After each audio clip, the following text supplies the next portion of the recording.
Hey guys, welcome back to Business and Chill. My name is Jack, and what we're going to be diving into today are sales plateaus.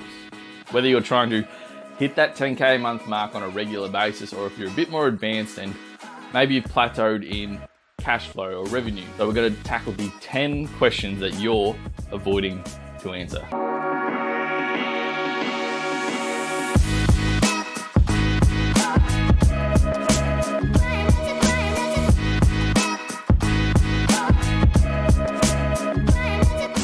Assuming that you're already selling online, you have some decent systems set up, and you've got similar marketing campaigns to your competitors. Number one, are you delegating and automating enough of the work that you don't enjoy doing? Whether it's customer support or project management, I don't care what the fuck it is.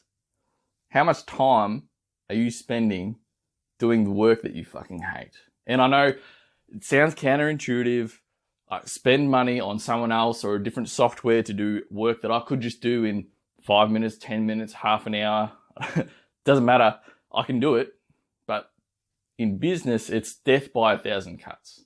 And you fucking know that it's not the big thing that drains you. It's the changing of tasks that drains your willpower day to day. Why the fuck would you be driven to have more work to do that you don't like doing? Why the fuck would you want to self-employ yourself to do more work? You become a fucking slave to your own situation. And this is all shit. Like if you have a hard time trusting someone else to do the work for you, like this is all beliefs. This isn't fucking rocket science. We can retrain this if you want. Number two, do you believe the service that you're providing is of high importance, great significance? Like, are you the person wandering the desert with a gallon of water, walking past people who are dying of thirst? You need the water. Let me sell you the water. You need the water. You need to get from A to B. Here, take my water. Do you perceive your service this way? Because if not, you're just going to be lacking that extra drive, that extra 1 inch to go the extra mile to sell your clients, to sell your service to someone else. And it can be a bit of a balance of that higher drive that's behind the service. It doesn't have to be, because I know a lot of you are doing digital marketing. Like a lot of you, it's hard to get fucking really fucking excited selling Facebook ads to Jimbo, who's a plumber down the road. It's like, what the fuck? But like, do you have that greater vision behind the product, behind yourself? Number three is very closely correlated with number two. It's, do you believe the customers in which you're selling the services to are of high importance? Are they VIPs in your mind? Are they just numbers?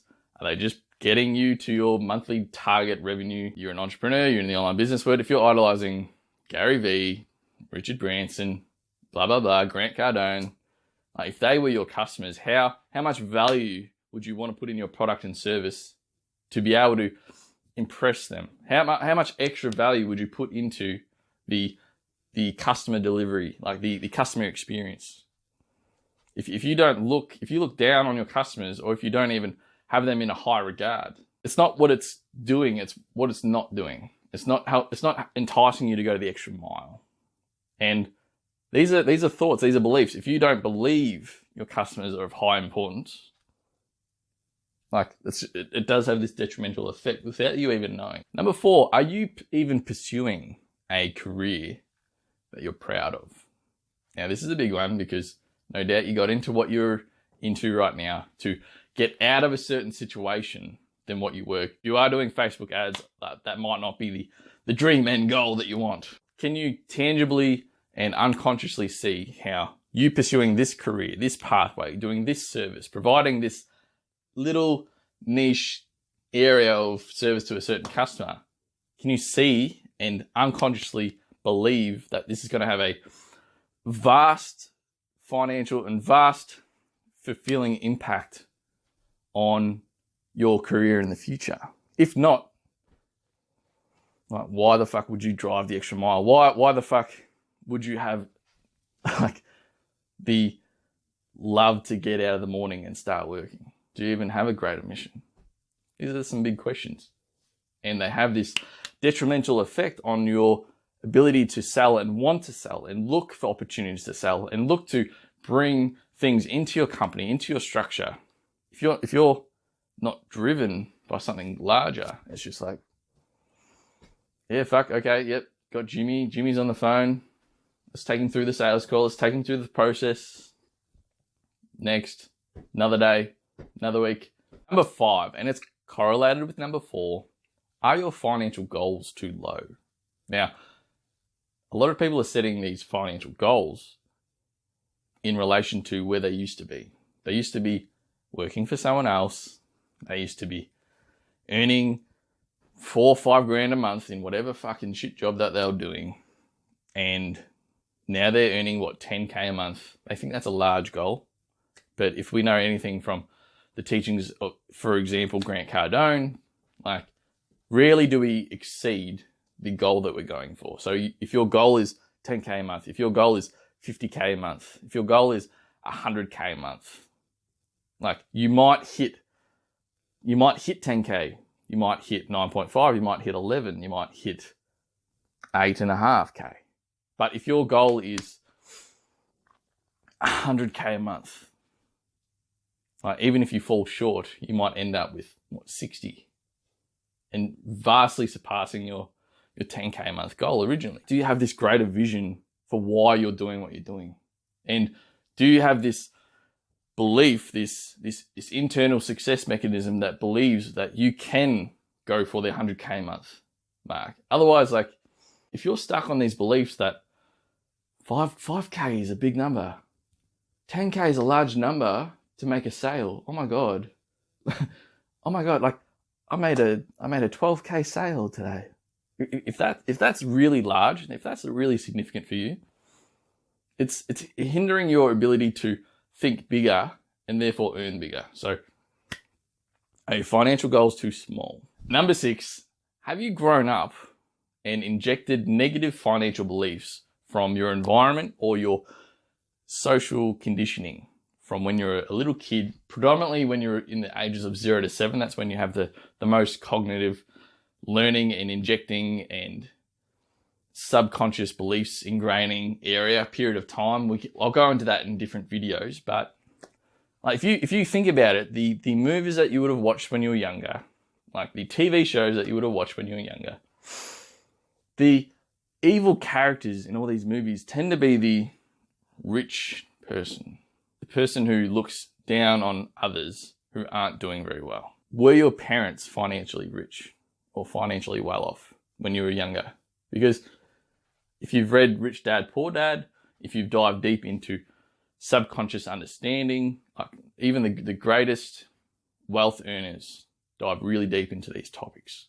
And if you haven't unconsciously ingrained the beliefs and the behaviors through learning, passive learning when you're little from your parents, your mum, your dad, you may not even know that you've got self-sabotaging behavior when it comes to financial goals and financial wealth. And this is evident if you've ever heard or if you've ever experienced things like, money isn't everything in life. Turn the lights off. Who do you think pays the bills in this house? Like, money doesn't grow on trees. If you've heard these growing up, especially from people who you perceived as an authority when you're a kid, it's reinforcing that money is scarce. You might have these unconscious self-sabotaging beliefs and behaviors and not even know it. And another one is, when you're growing up, you tend to idolize and see your parents as gods. You don't know any better, especially in that 0 to 7 years of age period. So if you're looking at your parents, a lot of people don't really exceed their parents' income because they don't want to lessen the importance of the idolization of who they love the most and who they unconsciously see as godly. So it's a bit woo-woo, I know, but these are neurological conditioned structures that can occur. It all stems down to certain beliefs and behaviors that you had no control of. Especially if, like, who are the people in the first 10 years of your life that you surrounded yourself with? They would have been primary school teachers, like babysitters, your mum, your dad. That's about it. Were they aiming and were they earning 50K a month in revenue? Probably fucking not. No wonder you're having a fucking hard time exceeding and pushing past your financial plateaus. Like you've got this ocean of shit going on internally that you don't even know of. Number 7. And this is like real fucking talk here. Like, honestly, is your life good enough? Like, you're living in a nice spot. It's good enough. You're eating healthy-ish. It's good enough. Your social circle is funny, annoying, quirky, little fuckers. It's good enough. A lot of people, you don't have this pressure to get out of a shitty situation. You've got enough sales to, and this is the thing, that the human body, the biology of humans, it's always aiming for homeostasis. It's always trying to break even, no matter what kind of endeavors that it's after, unless it's pressured. And if you go into Tony Robbins' some of the greatest quotes he ever talks about, one of his most profound quotes is, I'm sure you probably got this from Jim Rohn, you don't get what you want in life. You get what you need to have. And I'll put this question towards you. Is there anyone in your social circle who would be utterly fucking disappointed if you didn't make more sales? Are you hanging around like weak salesmen? Are you hanging around people whose success levels, their baseline success levels are your greatest goals? Fuck off, you are. And you're wondering why you're plateauing in sales. And do you have these, again, social beliefs that, if I was to change my social circle, if I was to change my physical environment, it would upset people. I've got too many commitments. I can't do that. These are beliefs. And they're having a detrimental impact on your ability to succeed and your ability to pave a financial fortune towards your family, towards your greatest goals, towards your ability to have a career that you're proud of. So yeah, these are some other things, different questions to ask yourself. And number 8, this is a little bit morbid. Are you constantly reminded of death? I know it's a bit different, but if we take this perspective from a marketing point of view, like we all know the triggers, like evoke scarcity, evoke authority, evoke contrast before and after. So if you're trying to sell a service for $2,000, you're going to have this price where it's was 20, cut down. Now you get it for $2,000. This before and after. Weight loss, like a gym marketing campaigns. You got this obese motherfucker and this fit as fuck guy, all in 60 days. And it's all like you've got the quick aspect there, but you've also got this contrast of value. Do you have the contrast of life and death? Because if you don't have this reminder and this personalized experience with death, and that's the thing, like maybe you're not personally affected by death too much, or it's too far and in between that you are vulnerable as a human. Your life is it's too far and in between that your life could be taken away tomorrow, today, the next week, that your loved ones could be gone tomorrow. Like it's not even in your frame of reality because you're not constantly exposed to it. If you do have this constant exposure, you're going to have this greater perception and contrast for your own life and how valuable it is and how you should be getting up every day to make the most of it. How you should be getting up every day to push hard in the company, push hard in the business, to make more sales. A lot of people have this life-changing experience, this situation where someone might be diagnosed with cancer out of the blue. Meanwhile, it's probably been building for 10 to 30 years just to get to a little pea size somewhere.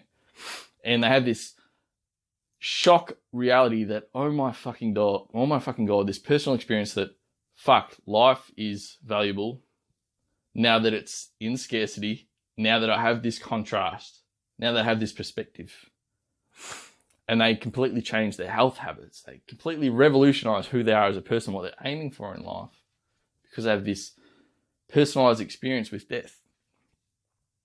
Like, do you value your experience of life on Earth? I know it's a weird fucking question when it comes up to plateauing sales, but these are some powerful motherfuckers. And even if you were to overcome one of these points that I'm pointing out in this video, can you imagine the amount of growth and drive that you would have on even to 1th degree that you would, can you imagine the domino effect it would have in your company and your quality of fucking life? Something to think about. Number 9 is correlated with number 7. And number 7 was, is life good enough? Number 9 is, are you fucking scared to make a change? Like a drastic change in your life? Are you weak-minded? Even though I know you take a lot of fucking action, you compared to who you are now and where you are now compared to who you were before is different. But are you fearful of the social or financial repercussions that might happen if you were to make a vast change in your goals, in your social life? Like, let's do some real fucking talk. Have you gotten too comfortable and are you now weak-minded? Are the people... This is very correlated with number 7, but are you surrounded by people who are too similar to you? You can conceptualize that you want to make a change, but isn't it funny that life always just gets in the way of you making this big change in your career, business, goals, business systems, structure to get these sales? You always get distracted. Oh, how funny is that? The power of the mind and its ability to induce fear cannot be understated. And once you conquer this, it's a fucking game changer. Number 10 is, do you even know what the fuck you actually want out of life? Are you driven to get up in the morning to accomplish your goals? Are your goals hyper clear and specific? Can you envision where your life is going to be exactly in 3 to 5 years' time? Are you excited about your life in 3 to 5 years' time? Hey, all right, fuck off, Jack. Yeah, I'm look, I'm busy, mate. I've got shit happening. Look, I'm busy with customer support, the automation, number 1 question. I'm busy here. Shit's happening. Little do you even fucking comprehend that the more successful and the more money that you make, the more responsibility that you need to take on in life. And to be driven at a higher level, you need to have this personal connection and this personal understanding of what the fuck that actually is. And this is the thing, no one ever teaches you this, do they? Yeah. Even the personal development, self-help fucking gurus, whenever they come up to these subjects, they always tiptoe fucking around it. And this drove me nuts for about 6 years. I literally went deep diving into this topic. And these gurus were like, oh, okay, so what are your hobbies? What did you enjoy in the past? What are you really good at? If I was to give you $5 million, what would you want to do for free? I'm like, if we bring this back to the business analogy, it's, if you're ever asking someone for a referral in your company or your business, if you're offering, say, a web design service, and you've completed the project with your client, and you ask the client, okay, thanks, mate. Do you know anyone who needs our services? Do you know anyone who needs web design? And the client's like, no, let me think about it. I'll get back to you. I'm like, okay, sure. No, I really appreciate it. Anything you can do to help. But if you were to ask the client for a referral in a really specific way, it's, hey, Karen, her name's Karen. Karen. Hey, Karen, do you know anyone who is in the healthcare industry? And do you know anyone who's a podiatrist in the healthcare industry and they have a client base of 100 people per week who needs a new web design service. And let's pretend that's your niche, your target audience. Oh, fuck yeah. Susan. Yeah, that comes straight to mind. The quality of the questions that you ask determine the quality of the life that you're going to live. And no one has ever shown you quality questions to determine what the fuck you actually want out of life. Have they? And when you do try to confront these topics, you've got so much on your fucking to-do list, you're already taking a lot of action in life. It's just like, Netflix, okay, yep. Oh, it's dinner time, let me conquer this first. Oh, yep, I don't really know what I want in life, but I do kind of just want a valuable life, and what I see in society is valuable, the things that are expensive. So I really want a good house. I really want a hot fucking partner. I want to fuck a lot of people. I want to have a really 10% body fat. The goals that you're after in life maybe aren't vague, but maybe they're just a bit blurry. Imagine if they were hyper clear. You knew exactly how much money you needed. Imagine if they were all you were fucking driven for in life to go after. Would that have an effect on your ability to want to make more sales? Maybe. Bonus number 11 question is, are you trying to solve these problems yourself using the same actions, behavior, and thought processes that brought you to where you are right now? Seems fucking crazy. Actually, let me give you a bit of credit, because the fact that you're watching this video means that you are aware of these events occurring. The fact that you are running a business and you are making sales, you realize the importance of mentors. You realize the importance of coaching. And I do have some free training for you. It's free. It's a free video. Follow the link below. It's going to dive a bit more deeper into the neurology of everything we kind of explained it in this video.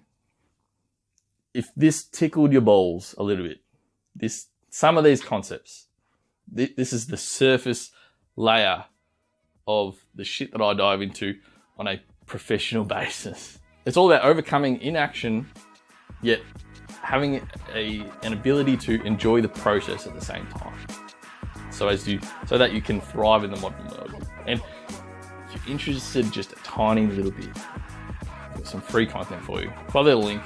Otherwise, you can stay tuned for the next video. Oh, like and subscribe. This is my new YouTube channel.